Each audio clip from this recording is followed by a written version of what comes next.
Where's Mr. Humphreys? Getting changed.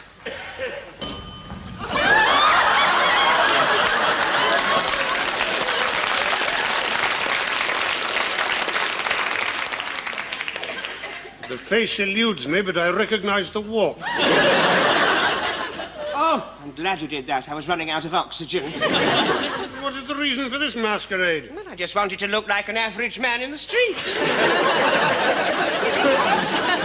Oh, say, these are nice. It would go lovely with this, don't you think so, Mr. Lucas? We haven't got a customer yet, Mr. Humphreys. Just walk about and look normal. Extra for character work.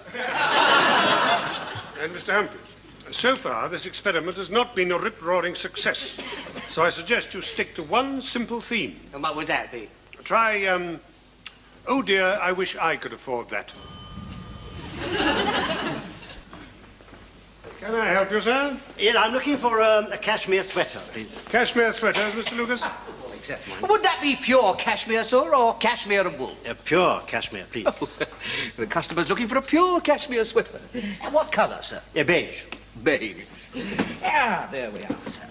£30. Just feel how soft they are.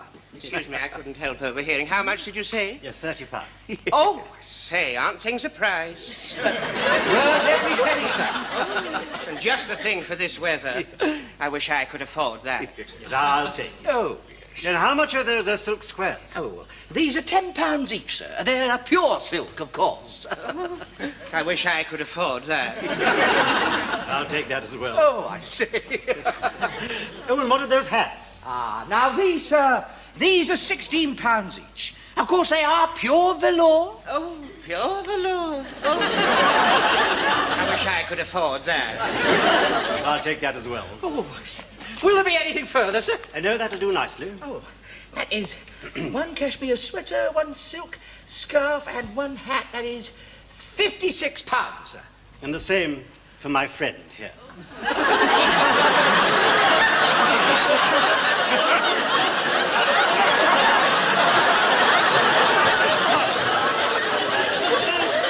I beg your pardon. What else is money for? I'm rich, I live alone. Perhaps you...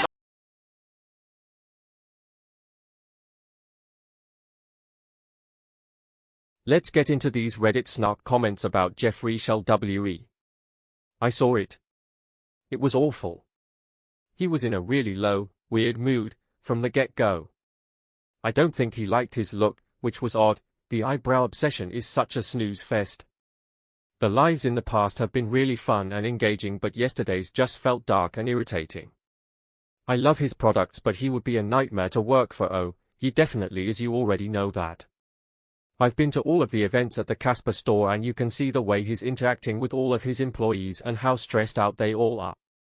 The Oscar guy that used to work for him at the California store and that used to do really energetic lives, already came on 6 or 7 months ago and explained why he's not working for him anymore. LOL, I feel bad for Xtina on most days when she's at events. She's a bag of nerves. It's not worth any of the clout or any of the money he's serving up, that's for sure. Not for me, it wouldn't be. LOL, right? Who did that eye makeup?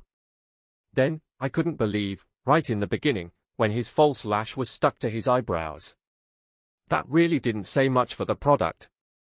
He had to be totally pissed off at that. Totally.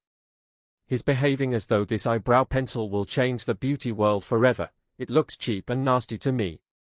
First off, I don't think we needed hours dedicated to the eyebrow products.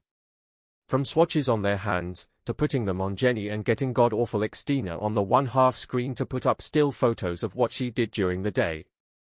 Mind you, there were 3 pics. Then she stayed on the live. IDK, what was up with Jeffree's eye makeup and all-Western outfit, but I was not having it. Then, the JSC Live was spamming him so bad, he shut them down and only did his channel. Then, you know how his big spender followers give him those huge annoying gifts at the bottom of the screen. Some girl gave him 11 in a row. Lions, rocket ships, bands, it wouldn't stop. They were screaming, confetti bombs, I wanted to pull my hair out. I tuned out during that, thanks for explaining. I can totally imagine everything you shared and I would have been beyond done, too. I like a lot of his product, but I also don't think his eyebrow pencil is nearly as revolutionary as he thinks it is.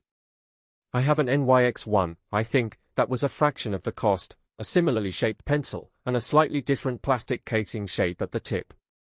IDK. Feels disappointing.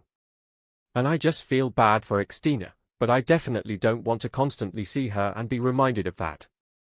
I get it. You're not alone. Jeffree Star's makeup flops, a closer look at the hits that missed.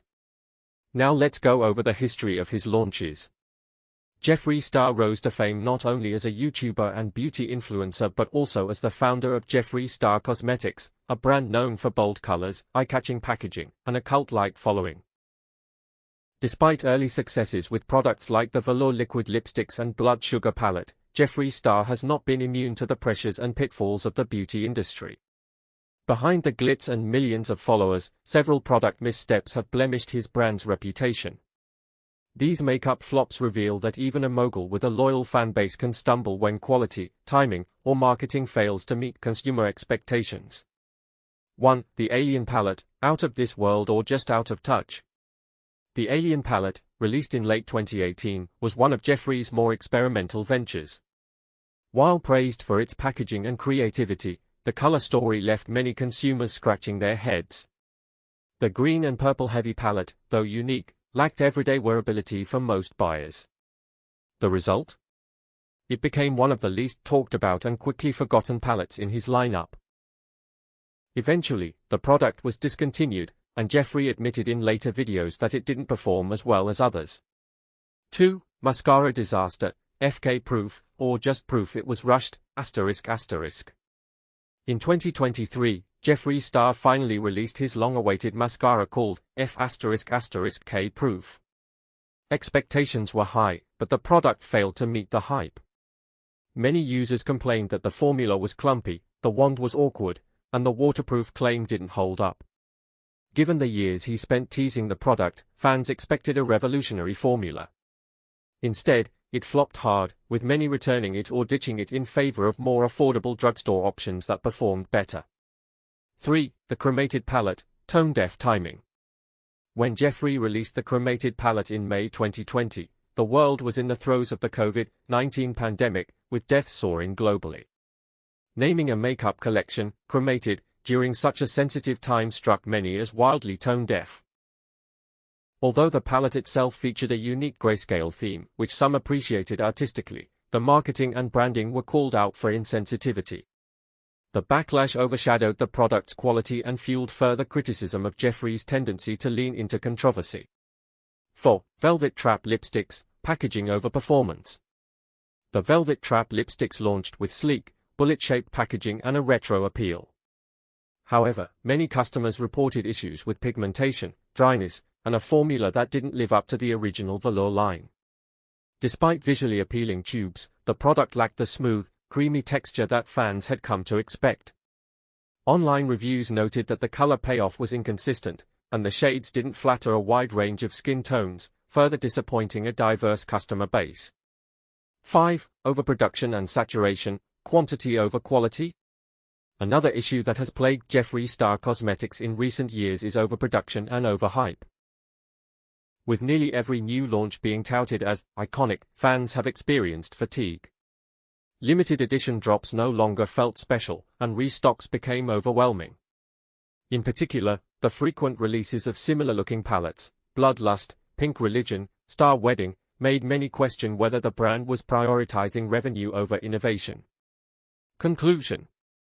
Jeffree Star has undoubtedly left an indelible mark on the beauty industry.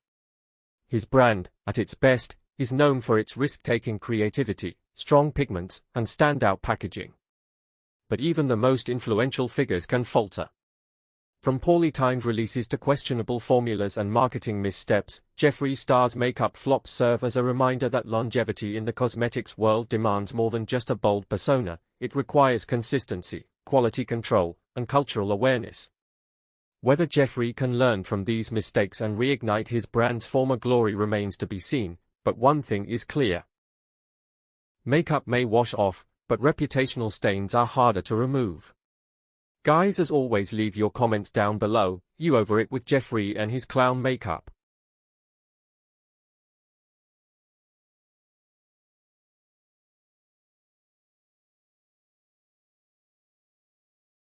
The Snapchat rant. Another Snapchat rant complaining about how hard life is for Jaclyn Hill. She's incredibly good at emotionally manipulating people. Intelligence in terms of like academic intelligence, I'm not 100%. I think I've seen her trademark applications. I was trying to help her with them when I was still friends with her.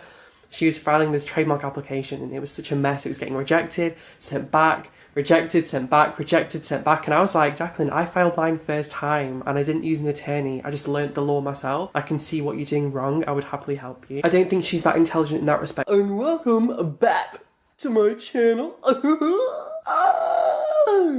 For all of you tea spillers, for all of y'all, tea spillers y'all, for all of y'all, the brush collection will be coming back in stock. It is in the pipeline.